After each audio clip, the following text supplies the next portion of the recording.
இங்க ஜெயாமே இருந்துகிட்டு பொண்ணிய புடிச்சு, இங்க நீ வந்து முதல்ல பவானி கிட்டயும், அது மட்டும் இல்லாம என்னோட மாப்பிள்ளை கிட்டயும் நீ மன்னிப்பு கேட்கணும். நீ பேசுனது ரொம்பவே தப்பான வார்த்தை. சம்பந்தமே இல்லாத ஒரு நல்ல மனுஷன் மேல இப்படிப்பட்ட ஒரு பழிய போடக்கூடாது. நீ மன்னிப்பு கேளு அப்படின்னு சொல்றாங்க. ஆனா பொண்ணுமே இருந்துகிட்டு, கண்டிப்பா வாய்ப்பே கிடையாது. நான் பார்த்தது உண்மை. என் கண்ணால பார்த்தேன். அது மட்டும் இல்லாம இந்த விஷயம் இன்னும் உங்களுக்கே கொஞ்ச நாள்ல புரிய வரும். அவர் உண்மையிலுமே இங்க பவானி அக்காவுக்கு ரொம்பவே துரோகம் பண்ணிக்கிட்டு இருக்காரு அப்படின்னு சொல்றாங்க. ஆனா இத கேட்ட மறுபடியுமே ஜெயாவுமே, அதெல்லாம் இல்ல. என் மாப்பிள்ளை அப்படிலாம் பண்ண மாட்டாரு. நீ மன்னிப்பு கேளு. நீ எதுக்கு அவரை பத்தி பேசிட்டு இருக்க? நான் சொன்னதை நீ செய் அப்படின்னு சொல்றாங்க. ஆனா பொண்ணு என்னாலாம் கேட்க முடியாது. இந்த மாதிரி தப்பு பண்றவங்க கிட்டலாம் என்னால மன்னிப்பு கேட்க முடியாதுன்னு சொல்லிட்டு ரொம்பவே கோபத்தோட சொல்லிட்டு அவங்க வேலையை பார்த்துட்டு மேல போயிடுறாங்க. அதே நேரம் இதெல்லாம் பார்த்துட்டு இருக்கிற பவானிக்கும் சுந்தருக்கும் ரொம்பவே அவமானம் ஆயிடுது. அப்ப பவானி, அம்மா இதுக்கு மேல நான் இங்க இருந்தா சரி வராதுமா, நான் கிளம்பிடுறேன் அப்படின்னு சொல்லிட்டு கோபத்தோட தன்னோட பெட்டி படுக்கையோட சுந்தரோட கிளம்ப பாக்குறாங்க. அப்ப அவங்கள நிறுத்தின ஜெயாவுமே, இங்க பாரு, இது போயிட்டா சரியாயிடுமா, இது உன்னோட வீடு, நீ எதுக்கு இந்த வீட்டை விட்டு போகணும், நீ எல்லாம் போக தேவையில்லைங்க இரு அப்படின்னு சொல்றாங்க. உடனே சந்திரசேகரமே இருந்துகிட்டு, இங்க பாரு பவானி, நீ இந்த வீட்டை விட்டு போகணும்னு அவசியம் எல்லாம் கிடையாது. இன்னும் பொண்ணு 1 மாசம் தான் இந்த வீட்டுல இருப்பா. அதுக்கப்புறம் அவளால உண்மையை நிரூபிக்க முடியலன்னா அவள் தான் இந்த வீட்டை விட்டு வெளியில போறான்ல, அப்புறம் நீ எதுக்காக இப்படி பண்ற அப்படின்னு சொல்லிட்டு பொண்ணு மேல எந்த பிரச்சனையும் இல்லாம சமாளிக்கிறதுக்காக இங்க ஒரு பாயிண்டையுமே இந்த பக்கம் அவர் எடுத்து கொடுக்குறாரு. இந்த பாயிண்டை கேட்டோன்னே இந்த பக்கம் பவானியுமே கொஞ்சம் சைலண்ட் ஆகுறாங்க. ஆனா அதே நேரத்துல இருந்தாலும் அவ இங்க இருக்கிற வரைக்கும் என்னோட வீட்டுக்காரரை ஏதாவது குறை சொல்லிட்டே இருப்பாப்பா. அவ கண்டிப்பா வந்து என் வீட்டுக்காரரை பார்க்க கூடாது.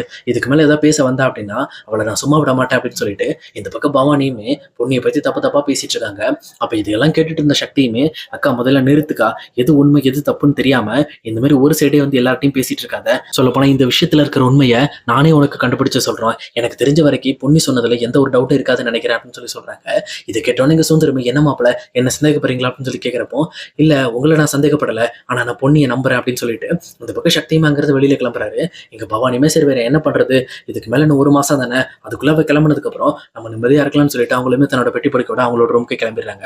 அதுக்கப்புறம் எப்பவும் போல அடுத்த நாள் காலையில எங்க பொண்ணுமே எந்திரிச்சு ரொம்ப வேகமா தன்னோட வேலையை பார்க்கறதுக்காக கிளம்பிடுறாங்க. பட் இருந்தாலும் நேத்து நடந்த விஷயம் அவங்களோட மனசை போட்டு பயங்கரமா உலுக்கிட்டு இருக்கு. சிவானி பாப்பாவோட வாழ்க்கை என்ன ஆக போது தெரியலையே, இங்க சுந்தர் பண்ணிட்டு இருக்க தப்புக்காக அந்த ஒரு சின்ன பொண்ணு பாதிக்கப்பட போகுதுன்னு நினைச்சு ரொம்பவே வருத்தப்பட்டு இருக்காங்க. இன்னொரு பக்கம் அதே மாதிரி எப்பவும் போல சிவானி பாப்பாவை ரெடி பண்ணி இங்க ஸ்கூலுக்கு கூட்டிட்டு போறதுக்காக எங்க பவானியுமே கிளம்பி போறாங்க. அப்ப கரெக்டா பவானியுமே சிவானி பாப்பாவை கூட்டிட்டு போயிட்டு இருக்கும்போது இங்க சுந்தரமே வந்து, சரி எனக்கு ஒரு வேலை இருக்கு, நான் போயிட்டு வரேன் அப்படின்னு சொல்லிட்டு அவர் எப்பவும் போல இந்த பக்கம் நேற்று தாசையும் தாசோட ஒய்ஃபையும் விட்டுட்டு வந்திருப்பார்ல, அவங்களுக்கு கால் பண்ணி பேசி உங்க பணம் தர்றதுக்கு இன்னும் டைம் ஆகும், சொல்ல போனா இப்போதைக்கு என்னால பணம் தர முடியாது அப்படிங்கிற விஷயத்த சொல்றதுக்காக அவங்களையுமே மீட் பண்ண போறாரு. இந்த பக்கம் எப்பவும் போல சிவானி பாப்பாவை ஸ்கூல்ல விட்டுட்டு பவானியுமே இங்க பார்லர்லாம் போயிட்டு எப்பவும் போல தன்னோட ஒர்க் எல்லாம் முடிச்சுட்டு அவங்களுமே வந்து வீட்டுக்கு வராங்க. சரி வர்றப்போ சுந்தருக்கு கால் பண்ணி இந்த மாதிரி சிவானி பாப்பாவை கூட்டிட்டு வந்துருங்க அப்படின்னு சொல்றப்போ, அப்ப சுந்தரமே, இல்ல நான் என்னோட அம்மாவை ஹாஸ்பிட்டல்ல போய் பார்க்க போனோம், நீயே போய் பாப்பாவை கூட்டிட்டு வந்துருன்னு சொல்லி இந்த பக்கம் சொல்லிட்டு இருக்காங்க. இதை கேட்டோன்னு பவானியுமே சரி நானே கூப்பிட்டுக்கிறேன் அப்படின்னு சொல்லிட்டு அவங்களுமே தன்னோட 2 வீலர் எடுத்துக்கிட்டு இந்த பக்கம் வந்து சிவானி பாப்பாவை கூப்பிட்டு ஸ்கூலுக்கு போறாங்க. எங்க சுந்தரமே அங்க தாசை மீட் பண்ணி, இங்க பாரு தாஸ், நீ கேட்கிற மாதிரி என்னால 5 லட்சம் தர்றதெல்லாம் கஷ்டம், நான் இன்னும் உனக்கு ஒரு 3 லட்சம் தரேன், அதுவுமே இப்ப என்னால தர முடியாது, எனக்கு ஒரு 2 வாரம் டைம் வேணும், ஏற்கனவே வீட்டுல பெரிய பிரச்சனை போயிட்டு இருக்கு, இந்த பிரச்சனை மட்டும் வெளியில தெரிஞ்சது அப்படின்னா இது போலீஸ் கேஸ் வரை போயிடும், ஆல்ரெடி அந்த பொண்ணுன்ற பொண்ணு வீட்டுல எல்லாம் உண்மையை சொல்லிட்டா, நான் எப்படியோ அவளை பொய்க்காரின்னு சொல்லி ஏமாத்தி வச்சிருக்கேன், ஆனா இந்த விஷயம் வெளியில தெரியறப்போ கண்டிப்பா நம்ம எல்லாருமே ஜெயிலுக்குள்ள போற மாதிரி ஆயிரும் அப்படின்னு சொல்லிட்டு இந்த பக்கம் அவருமே தாசையும் தாசோட ஒய்ஃபையும் மிரட்டுறாரு. இதை பார்த்தோன்னே இங்க தாசும் ஸ்வேதாவும் கொஞ்சம் பயப்பட ஆரம்பிக்கிறாங்க. சரி அந்த பணத்தை மட்டும் ஒரு வாரத்துக்குள்ள ரெடி பண்ணி கொடு, இதுக்கு மேல உங்ககிட்ட நாங்க எந்த தொந்தரவுக்கும் வரமாட்டோம் அப்படின்னு சொல்லிட்டு எங்க தாசுமே ஓகே பண்ணிட்டு அங்க இருந்து டீலை முடிச்சுட்டு கிளம்புறாங்க. அப்ப எப்பவும் போல ஸ்வேதாவும் தாசும் இவங்க 2 பேரும் ஒன்னாவே ஒரு 2 வீலர்ல இங்க சிவானி பாப்பா ஸ்கூல் சைடா வந்துட்டு இருக்காங்க. அப்ப சிவானி பாப்பாவும் இங்க பவானி கூட சேர்ந்து 2 வீலர்ல வர்றப்போ சிவானி பாப்பாவும் இங்க பவானி கிட்ட, அம்மா அன்னைக்கு அந்த ஆண்டிக்கு தான் அப்பா லிஃப்ட் கொடுத்தாரு அப்படின்னு சொல்லிட்டு இங்க ஸ்வேதாவை கை காட்டுறாங்க. பார்த்தோன்னே இந்த பக்கம் வந்து பவானிக்கு பயங்கரமா டவுட் ஆகுது. சரி அவங்க எங்க போறாங்க அப்படிங்கறத நம்ம ஃபாலோ பண்ணணும்னு சொல்லிட்டு, சரி சிவானி பாப்பா இப்ப சத்தம் போடாதீங்க, அவங்க என்ன பண்றாங்க எங்க போறாங்க அப்படிங்கிற விஷயத்த நம்ம பார்க்கலாம் அப்படின்னு சொல்லிட்டு அங்க கரெக்டா அவங்க 2 பேருமே இவங்க ஃபாலோ பண்றாங்க. போயிட்டு இருக்க வழியில இவங்களுமே ஏதோ ஒரு விஷயத்த சிரிச்சு சிரிச்சு பேசிட்டு போயிட்டு இருக்காங்க. அப்ப கரெக்டா பவானியும் அவங்களோட வண்டியை கொஞ்சம் பக்கத்துல வந்து அவங்க என்ன பேசுறாங்க அப்படிங்கிற விஷயத்த கேட்கிறப்போ இங்க கரெக்டா அங்க தாசுமே இருந்துகிட்டு, பரவாயில்ல, நம்ம நினைச்ச மாதிரி நமக்கு இன்னொரு 5 லட்சம் கிடைக்கலனாலும் ஒரு 3 லட்சம் கிடைச்ச வரைக்கும் போதும், அவன் ஆல்ரெடி இன்னும் 1 வாரம் கழிச்சு நமக்கு ரெடி பண்ணி தரேன்ட்டான், அந்த பணத்தை கொடுத்துட்டான் அப்படின்னா அவனை நம்ம விட்டுறலாம், அதுக்கப்புறம் அவனை எதுக்கு பிளாக்மெயில் பண்ணி இந்த மாதிரி நம்ம பணம் வாங்கிக்கிட்டு அப்படின்னு சொல்லிட்டு யாரையோ பிளாக்மெயில் பண்ண விஷயத்தை பத்தி பேசிட்டு போயிட்டு இருக்காங்க. அப்ப கரெக்டா இங்க இவங்களுக்குமே டவுட் ஆயிடுது, ஒருவேளை சுந்தரா இருக்குமோ அப்படின்னு சொல்லி யோசிக்கிறாங்க. ஆனா அதுக்கு முன்னாடி அவங்களும் ரொம்ப தூரம் போயிடுறாங்க ஸ்பீடா. அதுக்கப்புறம் எப்பவும் போல பவானியுமே சிவானி பாப்பாவை கூட்டிட்டு வீட்டுக்கு வந்துடுறாங்க. வீட்டுக்கு வந்துட்டு அந்த விஷயத்தை பத்தி நினைச்சு பார்த்துட்டு இருக்காங்க. எப்பவும் போல சுந்தரமே சரி நைட்டு வந்ததுக்கப்புறம் சரி ஃப்ரெஷ் ஆயிட்டு வந்துடலான்ட்டு அவரோட மொபைல்ல எங்க பெட்ல வச்சுட்டு அவங்களுமே ஃப்ரெஷ் ஆக போறாங்க. அப்ப சுந்தர் மேல கொஞ்சம் டவுட் இருந்த பவானியுமே இந்த பக்கம் அவரோட ஃபோன் எடுத்து ஸ்வேதான்னு ஒரு நம்பர் இருக்கு இதை பாக்குறாங்க. பார்த்தோன்னே டவுட் ஆகுது. என்ன இது இன்னைக்கு காலையில அவங்க கூப்பிட்டுருக்காங்க. சரி ஓகே நம்ம கூப்பிட்டு பார்ப்போன்ட்டு அந்த நம்பருக்கு இங்க கரெக்டா சுந்தரோட ஃபோன்ல இருந்து கால் பண்றாங்க. அந்த பக்கம் ஸ்வேதாவும் எடுத்துட்டு சொல்லுங்க எதுக்கு கால் பண்ணிருக்கீங்க, அதான் டீலிங் முடிஞ்சிருச்சுன்னு சொன்னீங்கல்ல, ஒரு வாரம் கழிச்சு தானே நீங்க திருப்பி கால் பண்ண சொன்னீங்க, அதுக்குள்ள பணம் ரெடி ஆயிடுச்சா அப்படின்னு சொல்லி கேட்கறாங்க. இந்த மாதிரி சுந்தரோட ஃபோன்ல இருந்து ஒரு பொண்ணு இப்படி பேசுறத கேட்ட உடனே இந்த பக்கம் பவானிக்கு தூக்கி வாரி போடுது. அப்ப நம்ம காலையில பார்த்தவங்க தான் போல இருக்கு.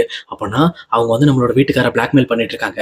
அப்ப அது பண்ற அளவுக்கு இவருமே ஏதோ ஒரு தப்பு பண்ணிருக்காரு அப்படின்னு சொல்லி புரிஞ்சுக்கிறாங்க. அவங்களுமே இந்த விஷயத்த சொல்லப்போனா மெல்லவும் முடியாத முழுங்கவும் முடியாம ரொம்பவே கஷ்டப்பட்டு இருக்காங்க. இந்த மாதிரி நம்ம வீட்டுக்கார மேல மலை மாதிரி நம்பிக்கை வச்சிருந்தோமே, ஆனா அவர் இப்படி நம்மளை ஏமாத்திட்டாரு அப்படின்னு சொல்லிட்டு ரொம்பவே வருத்தப்பட்டு இருக்காங்க. அப்ப சுந்தரோட போனையுமே கட் பண்ணிட்டு கீழே வச்சிடறாங்க. வச்சது மட்டும் இல்லாம ரொம்பவே வந்து டென்ஷனோட எதையுமே கண்டுக்காம பயங்கரமா வந்து கதறி அழ முடியாம தன் மனசுக்குள்ளேயே அழுதுகிட்டு இருக்காங்க. அப்ப எப்பவும் போல சுந்தரமே ஃப்ரெஷ் ஆயிட்டு வந்துட்டு மறுபடியுமே தன்னோட போன் எடுத்துட்டு அங்க இருந்து வெளியில போறாங்க. வெளியில போகும்போதே கரெக்டா மறுபடியும் ஸ்வேதாட்ட இருந்து கால் வருது. இந்த பக்கம் சுந்தரமே வந்து என்ன இது மறுபடியும் ஸ்வேதா கால் பண்றா, நம்ம தான் பண்ண வேணாம்னு சொன்னல, சரி அப்படின்னு சொல்லிட்டு அந்த காலை சைலண்ட்ல போட்டு பவானியை பார்த்துட்டு அம்மா தான் கால் பண்றாங்க நான் போய் பேசிட்டு வந்துடுறேன் அப்படின்னு சொல்லிட்டு அங்கிருந்து வெளியில போய் பேச போறாங்க. இதை பார்த்த உடனே இந்த பக்கம் பவானிக்கு சொல்ல போனா நெஞ்சே வெடிச்சிருது. சரி இப்படி நம்மளை ஏமாத்திட்டு இருக்காரு, இவரை நம்பி ஏமாத்திட்டோமே, கிட்டத்தட்ட பொன்னி சொன்னது எல்லாமே உண்மையாயி போச்சு அப்படின்னு சொல்லி யோசிக்கிறாங்க. அதுக்கப்புறம் இங்க ரொம்பவுமே வருத்தத்தோட மொட்டை மாடியில இருக்க பொன்னியை பாக்குறதுக்காக மேல போறாங்க. அப்ப பொன்னியுமே எப்பவும் போல தன்னோட சமையல் வேலையெல்லாம் முடிச்சுட்டு சாப்பிட்டுட்டு அவங்களுமே இந்த விஷயத்த நினைச்சு ரொம்பவே ஃபீல் பண்ணி யோசிச்சுக்கிட்டு இருக்காங்க. அப்ப கரெக்டா இங்க பவானியுமே இங்க பொன்னி பின்னாடி போய் நிக்கிறத பார்த்த உடனே பொன்னியுமே கொஞ்சம் பயந்துட்டு என்ன மன்னிச்சிருங்கக்கா, ஆனா நான் சொன்னதான் உண்மை, ஆனா நீங்க என்ன அடிக்கணும்னா கூட அடிங்க, ஆனா நான் சொல்றது உண்மைக்கா அப்படின்னு சொல்லி அவங்களுமே அழுதுகிட்டே சொல்றாங்க. இது கேட்ட பவானியுமே என்ன மன்னிச்சிரு பொன்னி, நான் உன்னை நம்பாம போயிட்டேன், சொல்லப்போனா நீ சொன்ன உண்மையை நான் இப்பதான் கண்டுபிடிச்சேன், அதுவுமே எனக்கு சிவானி பாப்பா மூலமா ஈவினிங் தான் தெரிய வந்துச்சு. என் வீட்டுக்காரர் இவ்வளவு நாள் எனக்கு உண்மையா இருக்காருன்னு நினைச்சிட்டு இருந்தேன், ஆனா எனக்கு பெரிய துரோகத்தை பண்ணிட்டாரு, இதை பார்க்கும்போது எனக்கு பயங்கரமா வலிக்குது, ஆனா யார்ட்டையுமே என்னால வாயை திறந்து சொல்ல முடியல அப்படின்னு சொல்லிட்டு அங்க பவானியுமே அழ ஆரம்பிக்கிறாங்க.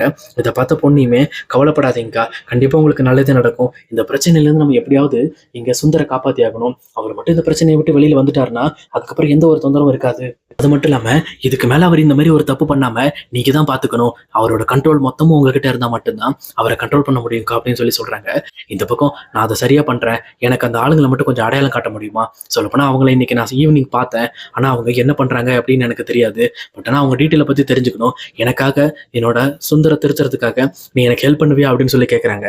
உடனே இங்க பொண்ணுமே இருந்துக்கிட்டு கண்டிப்பாக்கா உங்க லைஃப்காகவும் சிவானி பாப்பா லைஃப்காகவும் நான் என்ன வேணாலும் பண்ணுவேன், நான் என்ன பண்ணணும்னு சொல்லுங்க அப்படின்னு சொல்லிட்டு இந்த பக்கம் பொண்ணுமே கேட்கறாங்க. அப்போ இங்க பவானியுமே ஒரு பயங்கரமான விஷயத்த பேச ஆரம்பிக்கிறாங்க. நம்ம எப்படியாவது இங்க சுந்தருக்கு தெரியாம அவங்க ரெண்டு பேரையும் மீட் பண்ணி இதுக்கு மேல அவங்க சுந்தரோட லைஃப்குள்ள வராம நம்ம அதை தடுத்தாகணும், அதை நம்ம வீட்டுக்கு தெரியாம பண்ணணும், எனக்கு அதுக்கு உதவி பண்ணு அப்படின்னு சொல்லி கேட்கறாங்க. இதுக்கு எது மாதிரி இங்க பொண்ணுமே ஒத்துக்கிறாங்க. அவங்களோட முதல் கட்டமா இங்க ஏற்கனவே அங்க சுந்தரும் அந்த ரெண்டு பேரும் பேசிட்டு இருந்த அந்த ஹாஸ்பிட்டலுக்கு போறாங்க. அங்க போயிட்டு எங்களுக்கு சிசிடிவி ஃபுட்டேஜ் வேணும் அப்படின்னு சொல்லிட்டு இந்த பக்கம் பொண்ணையும் பவானியும் அந்த ஃபுட்டேஜ் எடுக்கிறாங்க. எடுத்தது மட்டும் இல்லாம அந்த ஃபுட்டேஜை வச்சு அங்க இருக்கிற ரெண்டு பேரையும் வச்சு கரெக்டா கணிச்சு அவங்களோட மியூசிக் ஸ்டுடியோல இந்த பொண்ணு ஏற்கனவே வாய்ப்புக்கு வந்திருப்பா, அவங்களோட அட்ரஸ் ஃபோன் நம்பர் இதெல்லாம் எழுதி வச்சிருப்பாங்க, அந்த டீட்டெயில் எல்லாம் தெரிஞ்சுக்கிறாங்க. தெரிஞ்சுட்டு டேரக்டா அவங்களோட வீட்டுக்கே கிளம்பி போயிடலாம் அப்படின்னு சொல்லிட்டு பக்காவான ஒரு பிளானை போட்டு அந்த பொண்ணோட வீட்டு அட்ரஸையும் கண்டுபிடிச்சு இங்க பவானியும் அது மட்டும் இல்லாம பொண்ணையும் சேர்ந்து அந்த ஸ்வேதாவை மீட் பண்ணி எந்த ஒரு பிரச்சனையும் இல்லாம இதை சுமூகமா முடிக்கிறதுக்காக போயிட்டு இருக்காங்க.